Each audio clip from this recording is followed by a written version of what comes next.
Hey, friendo, Steve here. And Larson. The following episode of Countout was filmed before the huge news about Eric Bischoff and Paul Heyman returning to WWE to lead the creative on Raw and SmackDown. So keep that in mind when you're watching this. Top 10 news stories of 2019 so far. Enjoy the episode. You just had to go on vacation. Right before I go on vacation, it happens. Cancel your vacation. Okay, fine. Canceled. Can't do it.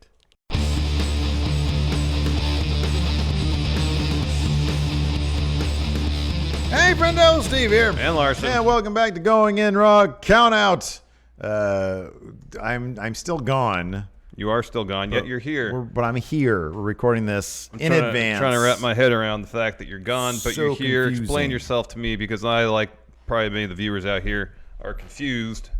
What day is this going up? Monday. This is Monday. Okay, yeah. 15th. I'll be back a week from now. We recorded this in advance. This is this is the first of our week long. You're taking the week off also. Yeah. And I'm still in Europe. I'll be back next here. Monday, Yeah, and then you'll be back too. Well, we're just recording this Here and you're there. We're recording this like a month Are in you advance. Steve's doppelganger? Ask me a question that will prove that I am real Steve or doppelganger Steve. Who was your number one guy during Attitude Era? The Godfather. It's fake Steve. It's fake me. It's a fake Steve. Yeah, maybe I'll be better than real Real Steve. answer is Val Venus. That is true. I was going to say that also. So anyways, this is we're doing a special week where we're looking back on the year of 2019 so far. We're halfway through the year. A little bit more.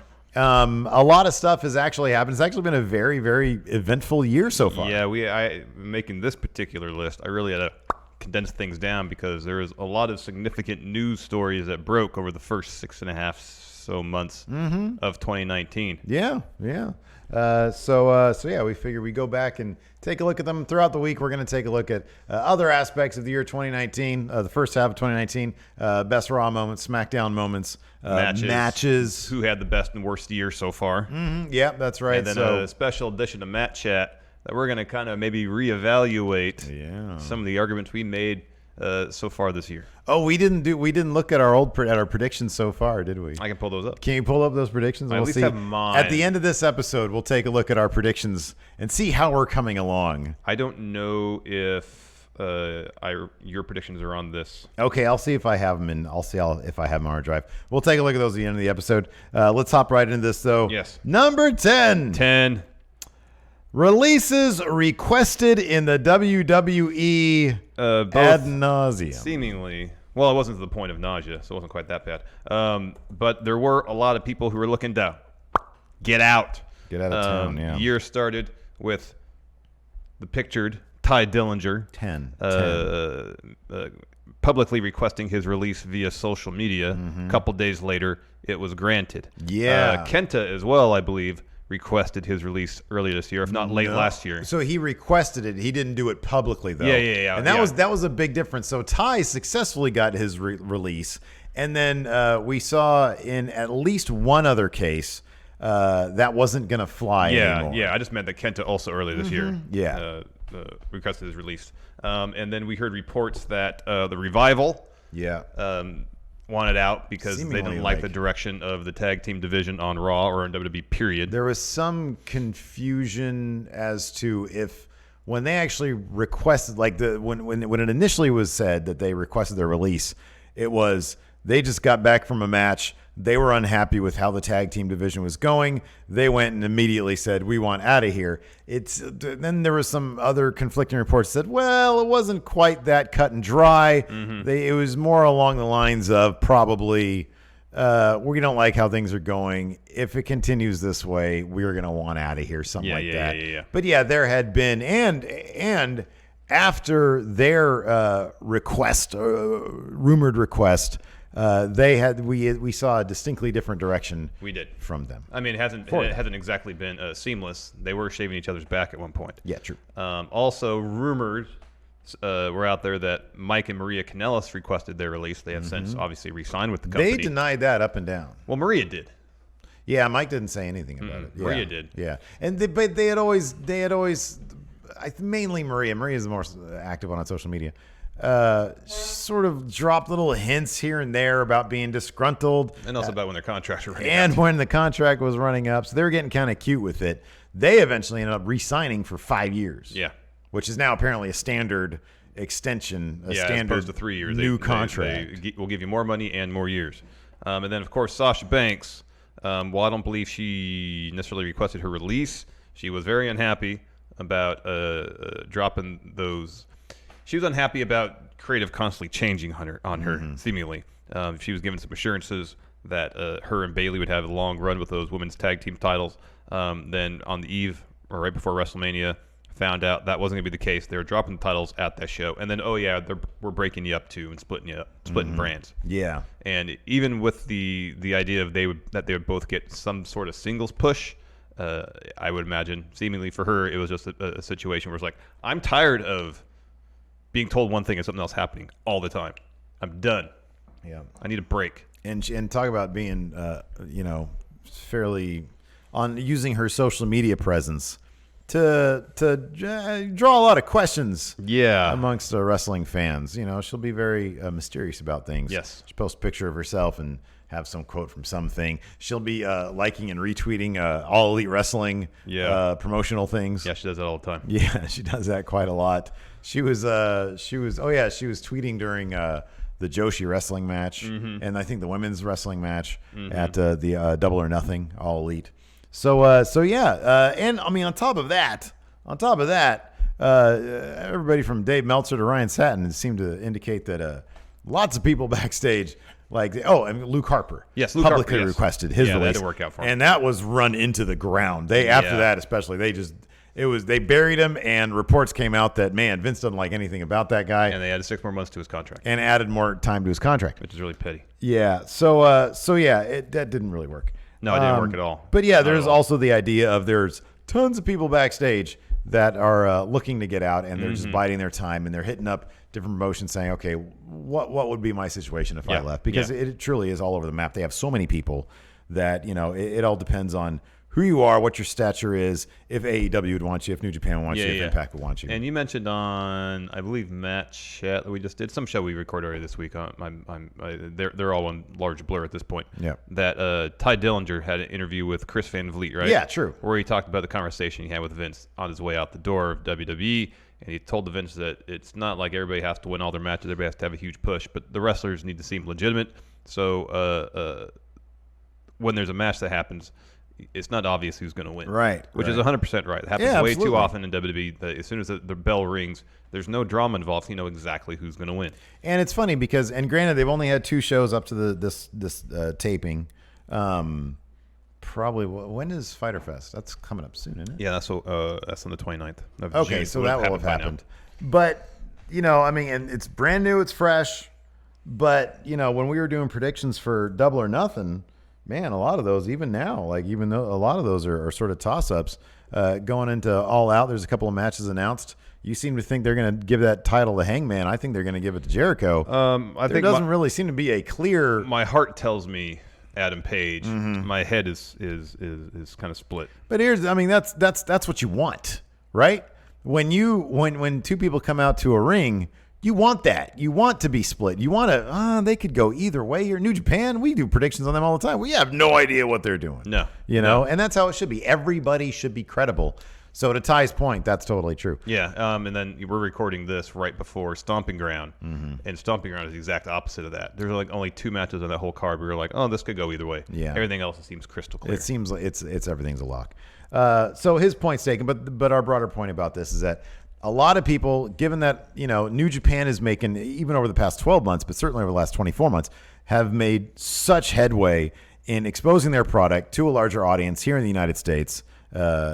And that's a viable place for people to go. Even a place like Dragon Gate, where Pac started out, he kind of made a name for himself.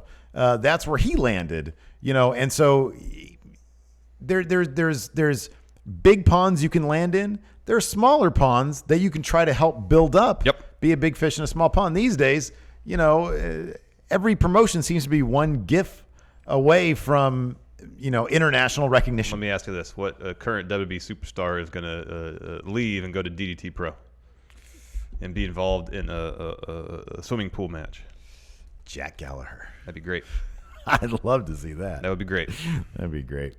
So yeah, lots of people want out of WWE. That's the nature of, you bring competition into it, and then more wrestlers have leverage. That's what we want. We want the wrestlers to make out here. Yes, that's what we want. Totally, 100%. So moving on. Next biggest news story of the year, number 9. The Undertaker blocked from Starcast. It says not appearing at Starcast. You see that? It says not. Not. I mean, he was blocked by virtue of the fact that he signed, I won't do anything Vince doesn't want me to do. It was actually pretty surprising when he signed up to do it in the first place, I thought. That was in February of this year. Oh, everybody was shocked. Yeah. I mean, we'd heard prior to that he was taking more appearances and was charging outlandish sum to make said appearances, like $25,000 an hour. That's a ton of money. An hour. Yeah. And so Starcast saw that as a good investment. They put down the money. And he was all slated to at least do a meet and greet. There was talk or rumors of something more based on a trademark being filed for some dead man talking. Dead man talking. Which, he very rarely, unless he's talking to that one pastor he seems to be friends with, Undertaker doesn't do interviews out of character. He doesn't really talk, no. So I'm sure he has a wealth of stories. However, as you mentioned, shortly before Starcast, maybe a month or so, I don't have the date in front of me, I could find out roughly when it was. We get reports. Conrad did an interview with Sports Illustrated. Sorry, it was April, so about a month before Starcast. Conrad did an interview with Sports Illustrated and said that Undertaker signed some sort of new deal with WWE, which now would preclude him from doing Starcast. And what was interesting is Conrad was like, all right, if you're going to do this to Starcast, let's do a make good here.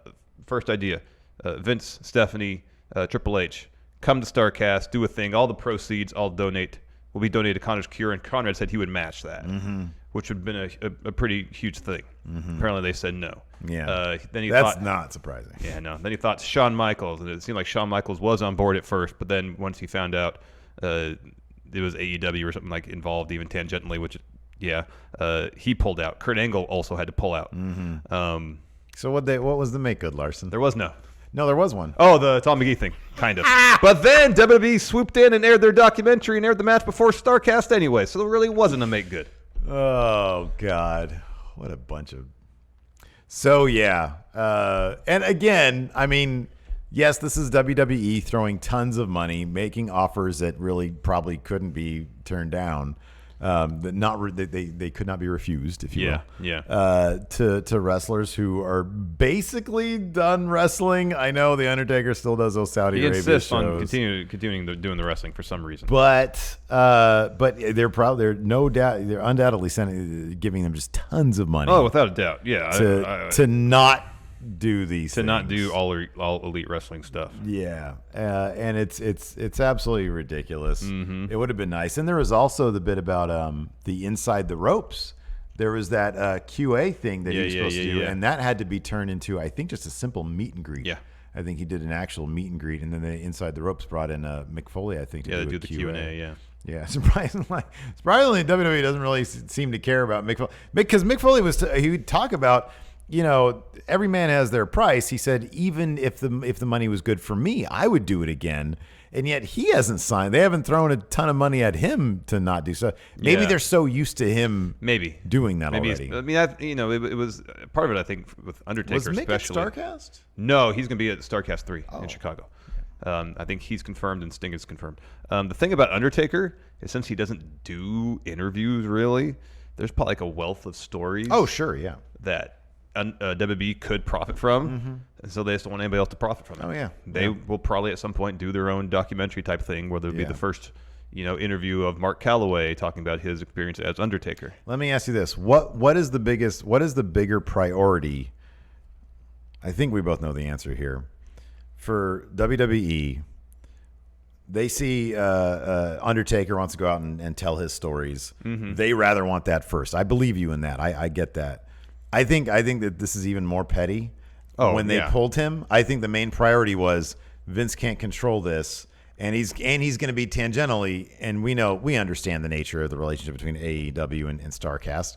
There isn't, apparently, according to Conrad, and I believe him, there's no business relationship there. It's just there are personal relationships there.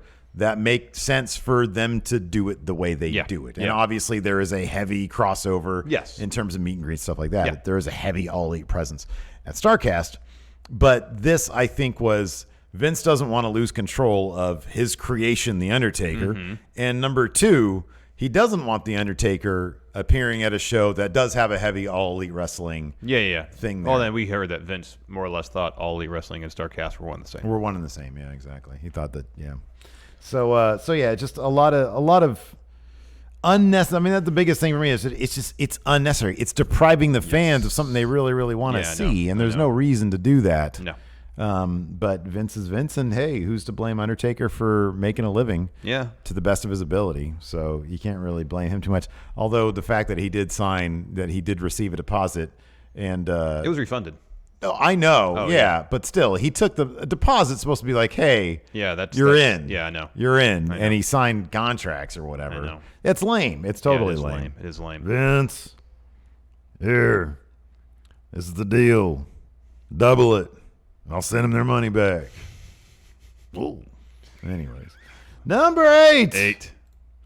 Roman Reigns returns. So towards the end of a good story. It is a great story. Roman Reigns, who then was Universal Champion, came out to the ring to open Raw and say, "I'm not coming out here as Roman Reigns. I'm coming out here as Joe." Yeah. And he said that I think it was shortly after college, before he started trying to play pro football. He was diagnosed with leukemia, battled that, and went into remission. And he said, "It's come back. I have to vacate the title and go take care of my health now." Mm-hmm. And there wasn't a whole lot of discussion because there's various types of leukemia, some worse than others. Yeah, we got a bit of an education because of this. I know both of us were both sort of, what's going on now? Yeah. How does this work? What are we looking at here? Yeah. And it was in February, so a matter of like 4 months later. It's announced like the day or two before Roman Reigns is going to return to open Raw. Yeah.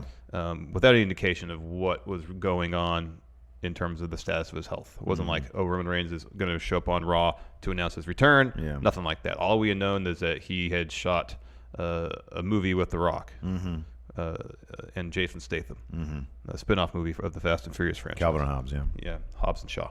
So that's all, as far as we know, that's the only thing publicly that we'd heard about him. And so he shows up on February 25th, I believe. Yeah, that sounds right. On the Raw that day, open the show, and says, "I'm in remission, y'all." Yeah. It was a great moment. It was a very heartwarming moment, obviously. And you told he was overwhelmed emotionally by it too. The crowd was super into him and everything. It might have had less of an unfortunately, due to the speedy nature of this, of how well his treatment went and how well his body responded. There were conspiracy theorists, as they're everywhere these days, saying it was fake. They just did it to try to turn him babyface and people would get on his side and stuff, which is a bunch of crap. Yeah. But it didn't have it wasn't like he was gone for like 2 years. Yeah. Probably would have had a bigger impact if he was gone longer. But it was great news to hear. He seems like just a delightful fella. Yeah, everybody respects him, loves him backstage. He's a locker room leader. This seems like a really humble, down to earth. Yeah. Chill dude. And it did change the creative of WWE a bit. They didn't bring him right back into the Universal title scene where he was. Which is smart. They also sent him to SmackDown where there really wasn't anybody for him to fight beyond like Elias. What are you talking about? Shane McMahon's there now. Yeah, I know, right? And then we'll talk about that stuff in a little bit. Yeah. But yeah, it's going to be interesting to see sort of where he goes. But like we had both sort of said that putting him back in a title picture would be a really bad idea. Yeah, and seemingly they realized that as well. Shortly after his return, he had a bit of a conversation with Seth where he more or less said, "I'm not coming after the Universal title. I'm not getting in the way of your match with Brock at Mania. I have my sights on other things right now." Yeah. Using his platform to bring hope and positivity to people. Yeah. And to fight Shane McMahon. Yeah, apparently. So yeah, no, it was a great story. It was awesome. Yeah, it was great to have him back. Number 7. John Oliver's WWE burn. Yeah. So this was the March 31st. I believe that show's on Sunday, right?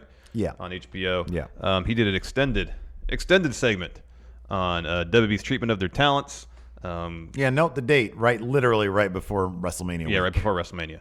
Yeah. And making the case that the fact that they're deemed independent contractors, that's the case, is entirely bogus.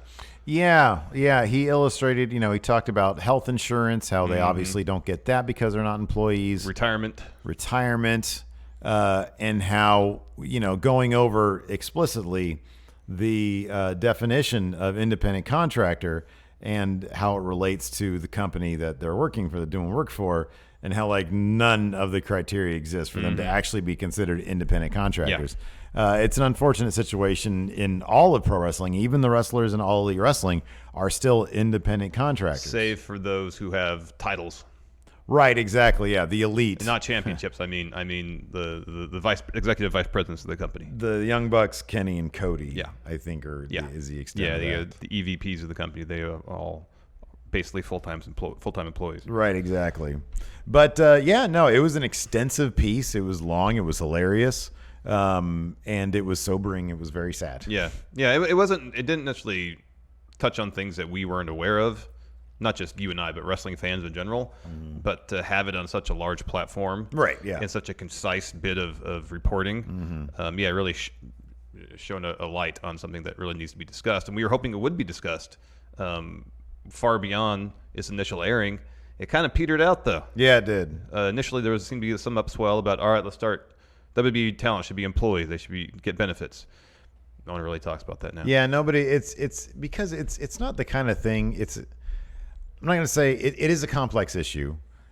To me, it seems fairly cut and dry. But that being said, it is a complex issue that is fairly abstract. The thing is, WWE wrestlers are never going to say, we want this, because they're risking their jobs. Yeah. And so because they would never get on board with it, it's not like fans really have anything to grab onto. So it's not really the kind of thing that lends itself to the fans taking over shows and doing that. I forget if John Oliver suggested a hashtag or a chant or something. He did. Yeah. But I mean, nobody's gonna really do that. That's not terribly surprising. No.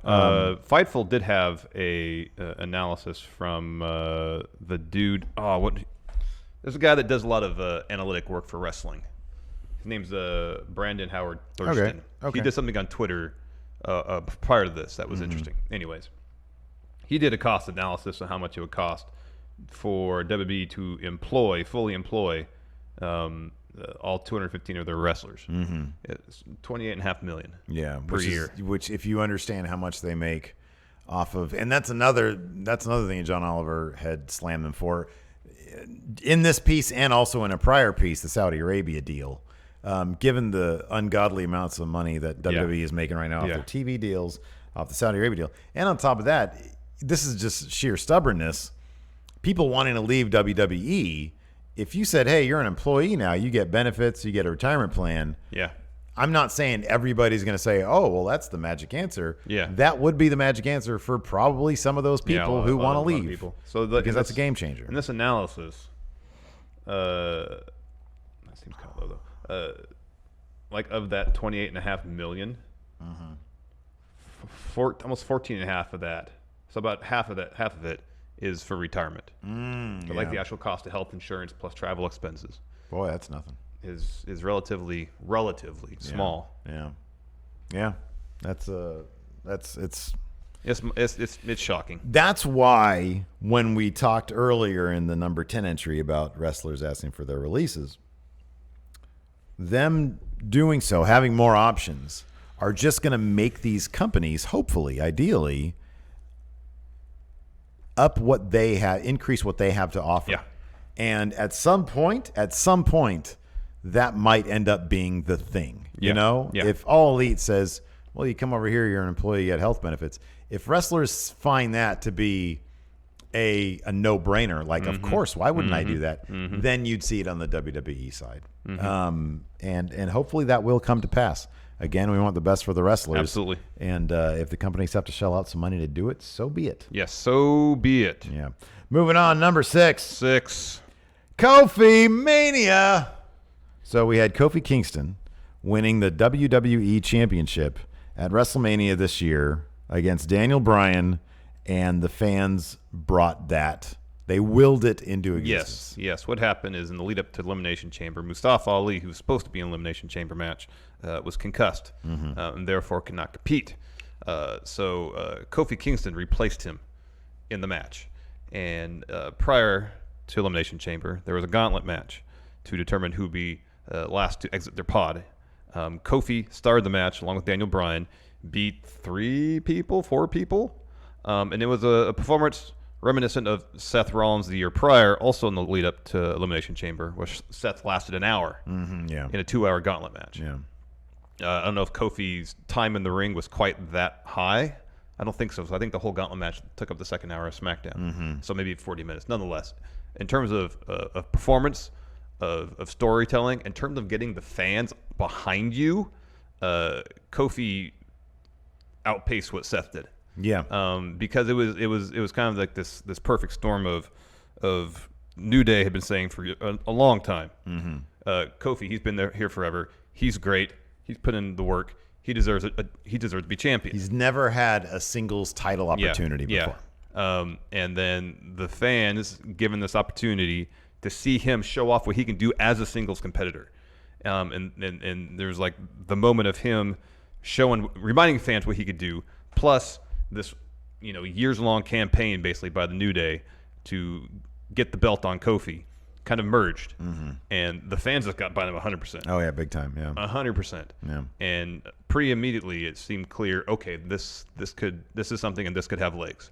And this is one of the few creative decisions WWE played right in 2019. It was obvious that Vince was, he actually took this and ran with it and actually did a damn good job with it. And he was at the forefront. He was involved on camera, off camera. Yeah. No, it was absolutely a masterstroke. It was the most, number one, it was probably the best match at WrestleMania. Oh, without doubt. And it was also the most emotionally fulfilling match at WrestleMania. It was absolutely fantastic. And it was one of those things where, yeah, man, the fans really brought them there. They got what they wanted. And to be honest with you, I mean, WWE, you can say one thing about them. If you take a look at who their champions are right now, they have given us what we wanted in terms of, like, look at who's champion. Like Samoa Joe's champion, Finn Balor's champion, the Revival are champions, Seth Rollins, Becky Lynch, Kofi, even Bayley. Yeah. It's just, it's kind of shocking that it's like, yeah, you can give us the champions that we want, but we kind of need good stories for them too. I know. Otherwise, none of it matters. I know. Like, but the Kofi story was great because they had the perfect foil. Yes. In him with Daniel Bryan, because Daniel Bryan's story mirrored Kofi's completely just 4 years ago, 5 years ago. And Vince McMahon's parting shot when the New Day finally won the title shot for him was, yes, Kofi gets to go to WrestleMania, but now we'll see if a B-plus player can beat Daniel Bryan, which was a wonderful line because Daniel Bryan was the original B-plus player. Totally. So yeah, it was an absolutely wonderful moment, and he's still champion as of right now. Yeah, they've been booking him super strong. They've been booking him really, really strong and putting him in really, really good matches with really good opponents. I'm hoping that his steel cage match against Dolph Ziggler, which happened a month ago now, if you're watching this, was a good one. I hope so. I think both those guys can put on fantastic matches. Yep. So we'll see where he's at the end of 2019. Yes.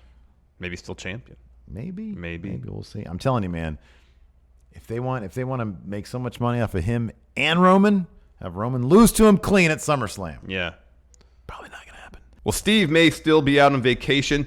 Business keeps going on here on Going In Raw. And if you're having trouble getting down to business, take a listen to this message from the sponsor of today's show, Hims. Some say that as you get older, you get wiser. But getting old can also be a bit of a downer. In one area, particularly, 40% of guys by the age of 40 struggle with ED, but why turn to odd solutions, or worse yet, do nothing at all when you turn to medicine and science? Of course you go with medicine and science, and thanks to science, ED can be optional. 4hims.com connects you with real licensed doctors and FDA-approved products to treat ED. I'm talking prescription solutions backed by science. And best of all, getting your hands on some Hims is easy. You can stop worrying about all those awkward doctor's visits. Instead, Go to forhims.com, answer a few questions about your medical history, have a confidential review with a doctor, and if approved, bang, products are shipped directly to your door. It's hard, made, easy, and right now, friendos can try Hims for just $5 by going to forhims.com/GIR5. Prescription products are subject to doctor's approval and require an online consultation with the physician to determine if a prescription is appropriate. But if approved, Hims will get you started for just $5 while supplies last. See a website for full details and safety information. This could cost you hundreds if you went in person to the doctor's office or pharmacy. Go to forhims.com/GIR5. That's forhims.com/GIR5. Thanks to forhims.com for sponsoring today's show, and you're really helping out Going In Raw by going to forhims.com/GIR5. Number 5. The women headline WrestleMania. Yeah. Yeah, man. This is another historical moment. Yes. Becky Lynch, Ronda Rousey, Charlotte Flair, all headlining WrestleMania in a winner-takes-all match. Yes, the build to this particular match might have been on the convoluted side. Yeah, it was needlessly convoluted. Yeah. However, and even the finish was a little bit on the wonky side. Yeah, but that's the result everybody wanted. Yeah. Well, it is. I think people really wanted Becky to tap somebody out, but it's Becky hoisting both belts to close the show is the moment that people wanted. Yeah, exactly. And it's the right call. Oh yeah, especially for sure. if Ronda was out the door at least for a while, try to start a family with her husband, which more or less turned out to be the case. It definitely seemed like Becky needed to win that match. Yeah, which she did. You mentioned the build to the match, and yeah, it was convoluted with Becky being hurt, but no, she's not.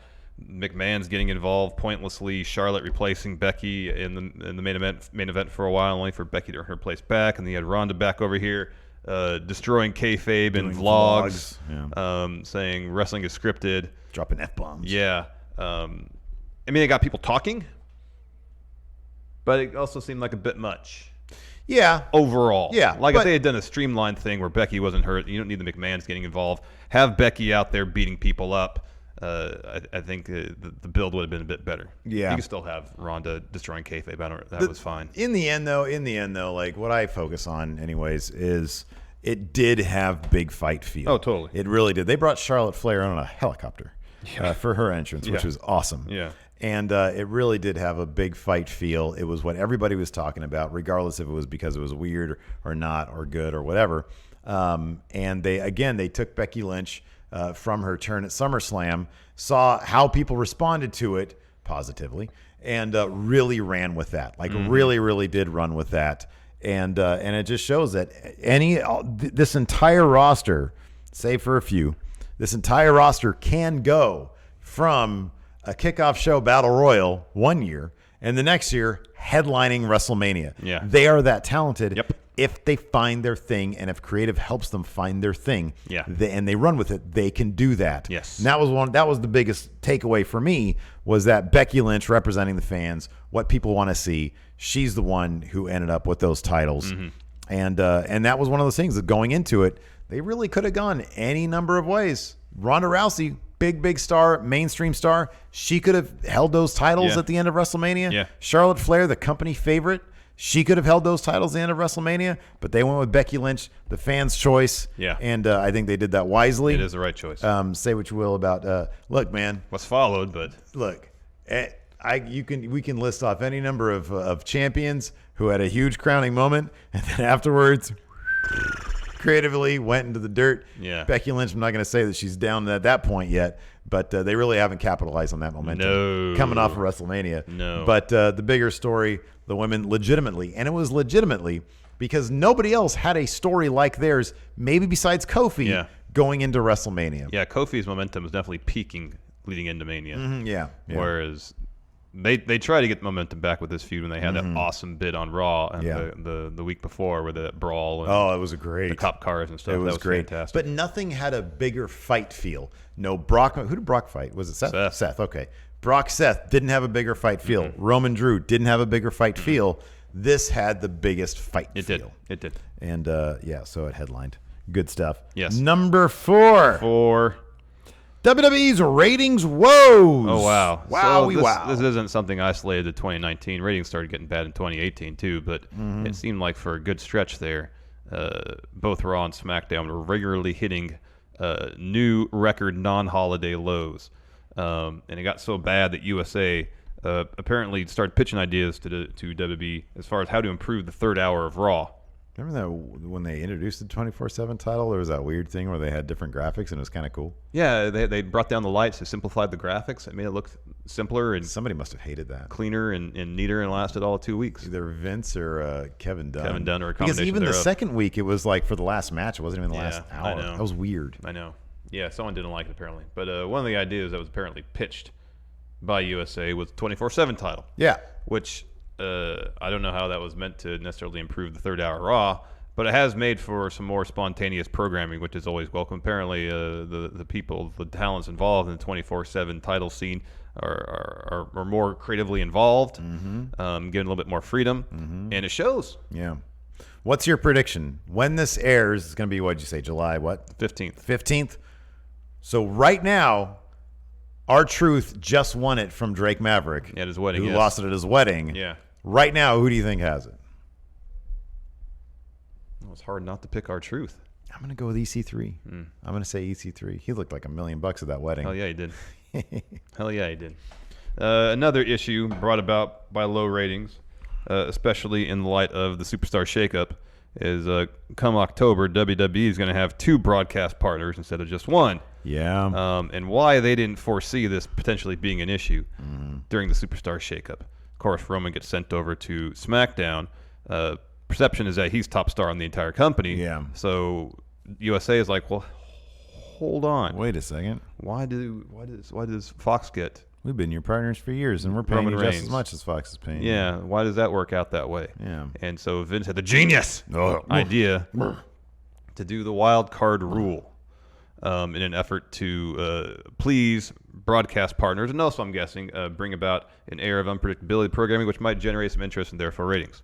Now, we're going to talk about the creative WWE in a little bit. Yes. But tell me, has the wild card rule jacked up those ratings? What are we looking at these days? How much higher are they now? Pretty much the same as it was before. Yeah. There's been brief little ticks upward, only for it to more or less settle back to earth. Dave Meltzer in the Wrestling Observer newsletter, when talking about it, illustrated a good point in terms of the brief ticks you're talking about.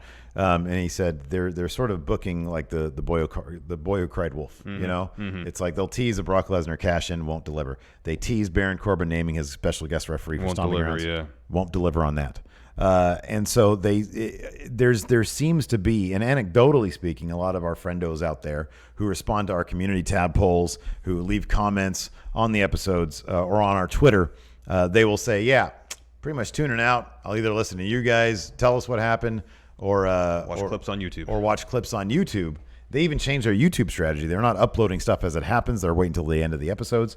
And so all in an effort. And the bottom line is, it's all just small Band-Aids that, those cheap 99-cent store Band-Aids that just sort of slip off your wound. Yeah, you sweat a little bit and they just fall right off. Right, exactly. A little moisture gets under it. The big, giant, gaping wound is what we're going to go into in a little bit here. Yes. Yeah, that's right, in 2 entries. But in the meantime, we'll go with number 3. 3. Whoa! Dean leaves WWE. Dean Ambrose. Yeah. Now known as John Moxley. Well, that's what he's known as before, Dean Ambrose. Correct. Mox requested his he's waited out his contract. He's waited out his contract. So kept his head down. Pretty much right after the Royal Rumble, we heard that Dean was not going to re-sign with the company. He was going to leave when his contract expired. And in a somewhat shocking move, after those reports started getting out there on the internet, WWE confirmed that. Yeah. That never happens. No, that doesn't. They used his real name in a press release that said Jonathan Good, Dean Ambrose, has decided not to re-sign with the WWE when his company runs out. And they more or less, usually they say, we wish Dean, Jonathan, the best in his future endeavors. And they didn't say that. They said more or less, look forward to hopefully working with him again in the future. Now, what we were hoping was he would leave the company and we would get to see the Dean Ambrose, the John Moxley, that we'd always thought might have been inside, and that maybe he was, not happy with his creative, and he would go and do all these really, really cool things And that's what happened. It's exactly what happened. That's actually what happened. Yeah, that's what happened. And so on midnight, or 12:01, the first day he was free from his WWE contract. He literally booked his free agency perfectly. Yeah, he put up a teaser, a trailer, if you will, for Mox, the return of Mox. Did it all on his own, spent $8,000, as revealed in the Talk of Jericho. Filmed it while he was under contract. Yeah. Obviously. He filmed it in February, like a couple months prior. Yeah. Probably shortly after he told Vince he wasn't re-signing. Could be. To announce that Mox was back, because there was talk that he was going to go shoot a movie right away. Maybe he will just take some time off, rest his body, recharge himself before getting back in the wrestling ring. No. I mean, my personal take was this dude has been on the road for God knows how long. He'd been with the WWE like 5 years or something. That's a tough schedule. Yep. Maybe he's just tired of his body hurting. No, he was tired of not doing what he wanted to do. Exactly, and he wants to do death matches with Joey Janela now. Yes. Which is awesome. And so, and then he dropped 2 just very cathartic, very validating shoot interviews on Talk is Jericho and then on the Wade Keller podcast, the PW Torch one. Yeah. Where he basically just validated what seems to be obvious when you watch the product, that Vince is out of touch. Vince has the last say. Vince rewrites everything. Vince gives nobody creative freedom, and that's pretty much it. Yeah. Although kind of interesting, it's been kind of disputed. Like people are kind of like, Drew was on the Sam Roberts podcast. Yeah, I saw that bit that he said that he always instills Drew Galloway into those scripts, so they're in his words essentially. And then Road Dogg said that guys like Daniel Bryan get a lot of creative liberty. Apparently he gets bullet points. Yeah. That's not surprising though, given how hard they tried to re-sign him. Yeah. So, well, the thing about, I wonder, because Vince seemed to have a very clear idea of what the Dean Ambrose character was. Yeah. Going so far as to tell Dean, no, this is who you are, my vision for you. Yeah. And I wonder with characters like Daniel Bryan specifically, that doesn't seem like a Vince creation whatsoever. That's something that came from Daniel Bryan. Yeah. That if in that case, maybe Vince doesn't have a vision of what he wants that character to be, and therefore he's not as specific as to his wants. The relationship, I would love at some point for Daniel Bryan to do an interview where he talks about his relationship in depth with Vince. Yes. Vince seems to love him. He seems to absolutely love him. And if you go back to did you ever watch the Nigel documentary? No, I haven't seen that yet. It is really good. Just for little bits like this, when Nigel admits that he didn't get through the same process that Daniel Bryan did because he didn't lie about it. He didn't lie, and Daniel Bryan did lie. And in a weird, you got to think that Vince probably appreciates the hell out of Daniel Bryan lying. You know, it's like you got to do anything you can to get where you want to go. But their relationship is fascinating. One thing Dean did say in the Talk is Jericho podcast is that when the Shield broke up, he wasn't under any illusion that his career was going to go anywhere.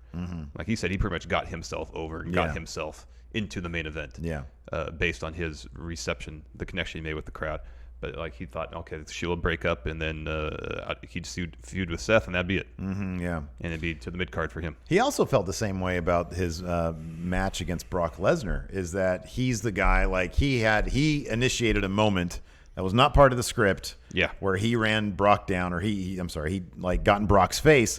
The fans were really into it, and so they decided to go in that direction. Obviously, that led to that crap match with Brock Lesnar. Oh, yeah, that wasn't going to be the program for him. It was going to be Bray and Brock. But, of course, Bray got hurt prior to that Mania, too. Yeah. So that might have changed plans nonetheless. But they are fascinating listens. It was absolutely shocking to see him actually show up at All Elite Wrestling. We figured, maybe you do this, maybe you do that. He showed up at All Elite Wrestling, and now he's a major player there. Yep. He's going to have a match against Kenny Omega at All Out.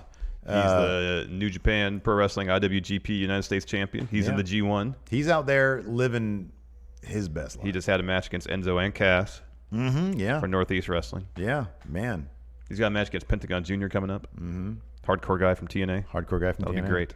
So, absolutely crazy that he's now with All Elite Wrestling. He is truly the Lex Luger of the modern day Larson. Yeah. No puffy shirt, however. That's a disappointment. Sadly, no puffy shirt. So anyways, sort of tangentially related to Dean Ambrose leaving the WWE. Let's go on to number 2. WWE's creative woes. So, we can go into a lot of examples of this. What's this shot from, Larson? That's from when they announced the McMahon shakeup, late 2018, where they said, the fans are the authority now. How's that play out? And it hasn't at all. Fresh matchups. How's that played out? We got like half the card at Stomping Grounds rematches. True, and half of what you see on Raw plays out on SmackDown. Yeah, as well. Nothing fresh. In fact, and since then, love has felt less fresh. Yeah. Well, there has been some amount. There was in fits and starts more of an emphasis on wrestling because we did get a really good Almas Mysterio feud. Some really good matches after that. Yeah. There was some moments where like, oh, maybe they are adjusting their creative to make it good. But we're at a point now where obviously that's not the case. To borrow a wrestling lingo, at the end of the day, yeah, Vince will be Vince. Yeah. And he's going to go back to what he knows, and that's the Revival shaving each other's backs. And yes, they are the tag champions right now, and I kind of like the faction they're in with Shane McMahon right now. Yeah, although potential. Shane has a lot. He's got too much. They're giving him too much. Yes. But you know, Vince will be Vince. Yes. And until there is some sort of change with how the writing is done in WWE. It's going to get worse and worse. I'm happy you mentioned that because one of the more interesting stories of the year, which you kind of have to take with a grain of salt because a lot of it's never been completely corroborated, is an anonymous caller called into Wade Keller's podcast. I think his name was Scott. Scott. I want to say it was Scott. His real name. Called into the Wade Keller podcast. You love the anonymous caller. Oh, this was great. I listened to the whole thing. It was fantastic. And apparently this individual, we'll call him Scott because that's what he called himself, was out with a friend of his who works for WB Creative, I believe, and a couple of the writers. And they spent like hours upon hours drinking and venting, saying that Vince is out of touch. So I guess that part's more or less corroborated. Was this the one where he said that both writing staffs have been conglomerated into one giant post Superstar shakeup? Gooey writer one writer blob. Staff. And maybe like the real thing to glean from this was that Triple H is as upset and disappointed as anybody. This individual said, according to his friend, that Triple H seems like he's consoling wrestlers, former NXT talents. Typically, you do when somebody dies, you console them. Yeah, or their life is falling apart. Right, exactly. Because just the creative direction of the company is so awful. Wrestlers are apparently miserable. Yeah. Morale, we've heard numerous times in the last just 2 months, backstage, just falling off a cliff. Yeah. So it's... And it all goes back to creative. Wrestlers, I don't expect every wrestler to feel like they need to be in a title program. They just want to be involved. They want to be on TV. If anybody had a reason to stay with the company because like whatever, it'd be Dean Ambrose. Like that guy was making millions of dollars, probably still is, but he was making millions of dollars, and he was treated like a star. His creative was crap, but he was treated like a star. And he was like, no, I'm walking away from all of it because I'm not having fun. I'm not creatively fulfilled. Wrestlers, people, by and large, I think a large portion of wrestlers get into it because they love it. Yeah. They grew up on it. They wanted to be part of it. They want to be in front of people. You can't go out there and put your body through all that, like 75% of the year, traveling a ton, unless you love it. Yeah, exactly. You love it. And I'm sure there are people out there who do it and they get paid very well and they are just cool with a paycheck. But I would imagine 90% of those wrestlers, they really love the wrestling business. They love doing that. And they're probably largely all really creative and they have ideas. And I remember Moxley saying that doing promos used to be his favorite thing. But then, towards the end, hated him. Yeah. Didn't want to do them anymore. Yeah. Yeah. Because the creative was awful and it was a constant fight with writers and producers and Vince more than anybody to borrow a phrase from Bret Hart, not perform a character assassination on a weekly basis in the character of Dean Ambrose. And the funny thing is you can actually track a downward progression. If you take a look, I always go back to the Raw rebrand. 2016, the WWE draft, when they debuted Finn Balor from NXT, it was the biggest thing in NXT. They bring him out and they treat him like an absolute star, a massive star. And you can actually track the call-ups from NXT, which I think is a vital part of their creative process. Like you're developing these characters that people grow to love on the down there in developmental, and then those hardcore fans are going to want to see those wrestlers then progress to the main roster. It used to be an exciting thing. I am terrified. I do not want to see the Undisputed Era get called up the way things are going right now. I don't want to see it. Yeah, I don't want to see They're handled so perfectly there in NXT, and I know they're going to get ruined. And there is a progression. There was Kevin Owens was great. Finn Balor was great. Shinsuke Nakamura, things got shaky. Asuka, things were shaky. Bob Roode, buried. Yeah. Completely destroyed. Yeah. And then we saw in late 2018, there were some NXT call-ups. Yeah. Called up via slideshow. Yeah. And by and large, nothing. Nothing. I mean, Nikki Cross now has a good situation. And with Lacey Alexa Evans Bliss. is in a program with Becky Lynch, but she's going to lose that. Heavy Machinery is going to lose their tag title shot. Yeah. To Brian and Rowan. We saw Ricochet and Aleister Black get called up.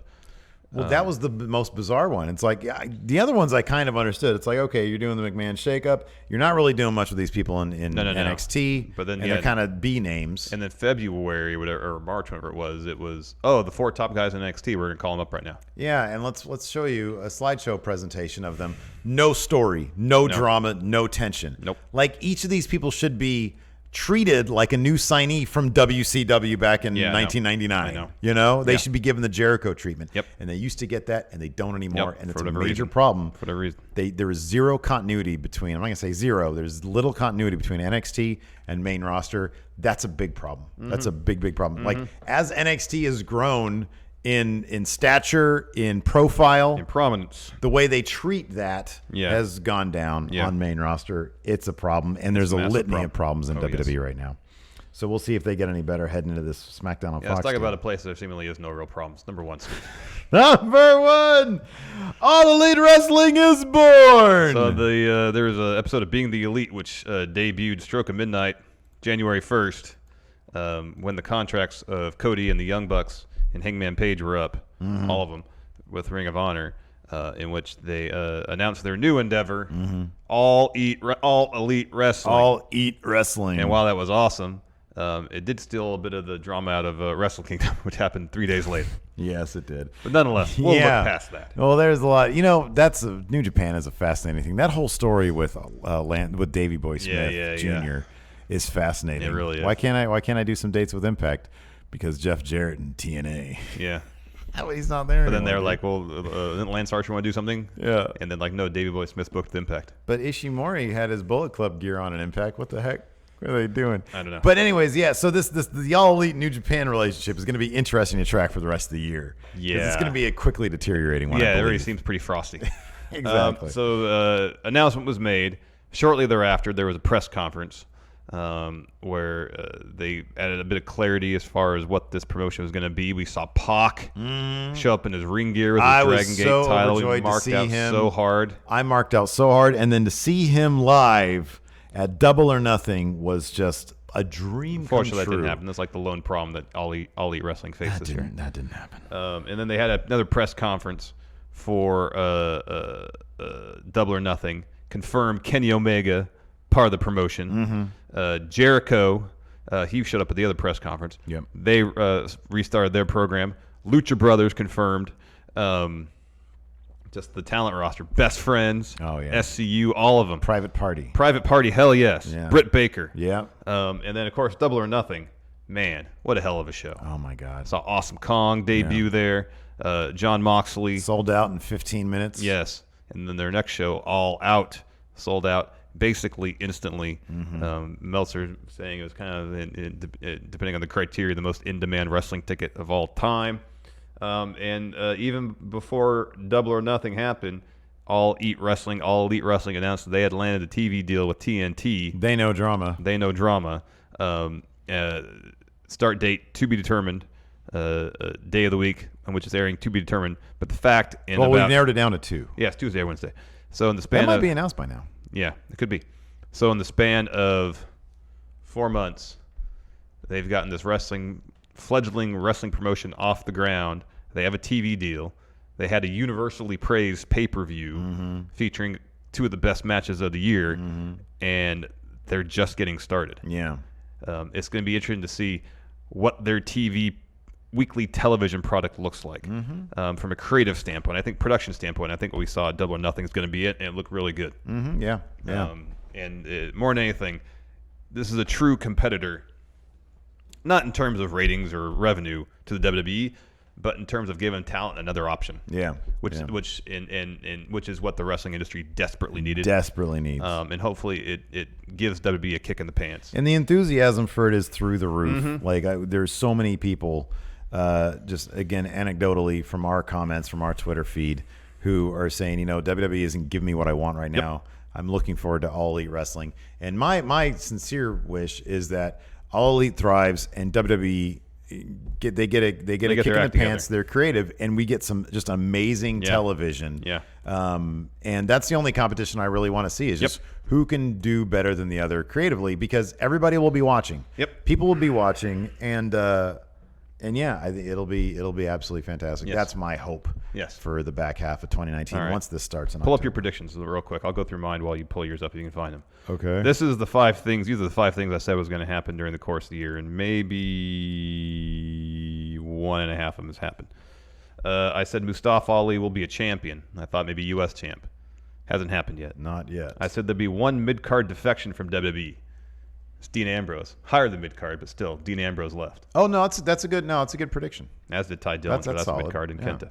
I said Raw will become undisputed. They haven't obviously been called up yet. Undisputed era. I don't want them to. I said Bullet Club will be fine. Ooh. There's still half of the year left. Hold on. What were your specifics on that? Oh, they're going to become dangerous again? No. Yeah, that hasn't really happened yet. Although with El Phantasmo, that might happen. El Phantasmo? Yeah, he's got an edge to him. And then finally, I said Impact will face a talent exodus. They trying. Yeah. Well, 2 of them did anyways. Yeah. And then my champs at the end of 2019, I said Drew is going to be Universal Champion. Still possible. I said Rey Mysterio will be WWE Champion. No, he's got a shoulder injury. I said Adam Cole is Intercontinental Champ. Mustafa Ali is U.S. Champ. That could happen. Tag champions are going to be Undisputed Era on Raw, Usos on SmackDown. Yeah, they're not even on SmackDown. Yeah, women champions, I said Becky on Raw. That's possible. That's likely. And I said Ronda Rousey on SmackDown. That was a good one, though. Cruiserweight champ Drew Gulak. NXT UK champion Walter. That's a certainty. Tag champs in the United Kingdom. That's a certainty. Mustache Mountain and women's champion Toni Storm. It's possible. I said the cover of WWE 2K20 Becky Lynch. Possible. NXT Matt Riddle world champ. Keith Lee North American champ. Bianca Belair women's champ and tag champ Street Profits. A couple of those are possible. Yeah. New Japan, I said Okada would have the heavyweight title. He's going to have that till the end of the year. Probably. Yeah, he'll have it. Till Wrestle Kingdom. Yeah, probably. Maybe Wrestle Kingdom. Jay White is Intercontinental champ. Shingo Takagi as junior heavyweight champ. I was this close to being right on that one. I figured Goto would have the never open weight title. That's always a good. Guerrillas Destiny is your tag champions. Junior tag champs, I had Roppongi 3K, Never Tag, Bullet Club, and then Ring of Honor champ, I said Jeff Cobb, and then All Elite champ, Hangman Page. Well, if you think those predictions are bad, listen to these. Yeah, let me hear those. Global localization will continue in a fairly haphazard manner, with WWE announcing its next territory sometime in late 2019. That could still happen. Still have a few months yet. That could still happen. 2, WWE strikes another huge international deal, bringing home even more money, but this time it'll be either with India, China, or someplace less controversial in Saudi Arabia. That could still happen, but there's nothing that really seems that's imminent. Yeah. Next, NXT will move to 2 hours. And 205 Live folded into NXT. Still waiting on that one. Still maybe could There's happen. still time. Oh, okay. What is this here? With SmackDown's premiere on Fox being a huge deal, call-ups meant for Mania will instead be made for the October debut of SmackDown on Fox, which will be a reboot of sorts for big stories. Did they do any call-ups after Mania? Mm-mm. What happened on the Raw after Mania? Not a whole lot. Oh, okay. Let's see here. I said SummerSlam 2019 will be a huge blow-off for big stories leading to a new shakeup / draft before SmackDown. It's entirely possible. That's possible. Yeah, I don't think they know how it's going to work out, though. Let's see here. I do have Cena winning at number 7, winning his 17th at SummerSlam. He's already said that he's pretty much done. Yeah. Let's see here. Given the success of All Elite Wrestling, there will be a few releases from WWE, but WWE will have so much money they'll be able to dump cash into the pockets of wrestlers we don't even see on TV. They're definitely doing. They're trying to do that. That's confirmed. They paid someone $500,000 and then on TV. Yeah. Let's see here. This is interesting. I like this one. I have shit will get testy between All Elite and Ring of Honor. No, man, it's between All Elite and New Japan. Impact somehow, some way finds a way to stay alive. Although they'll be bleeding money, and yet we'll still be able to sign decent wrestlers. Well, they signed Michael Elgin. Decent wrestler. I mean, people still see them as a viable place. Yeah, I know. So, I mean, that's kind of true. Let's see here. Who do you have as your champs? Oh, this is bad. Universal. Did I say Cena there? Universal Braun, WWE Cena. I thought they were going to give Cena so much money for SmackDown. IC Elias. I mean, that's a possibility, but he's more 24 these days. United States, Kevin Owens, wrong brand.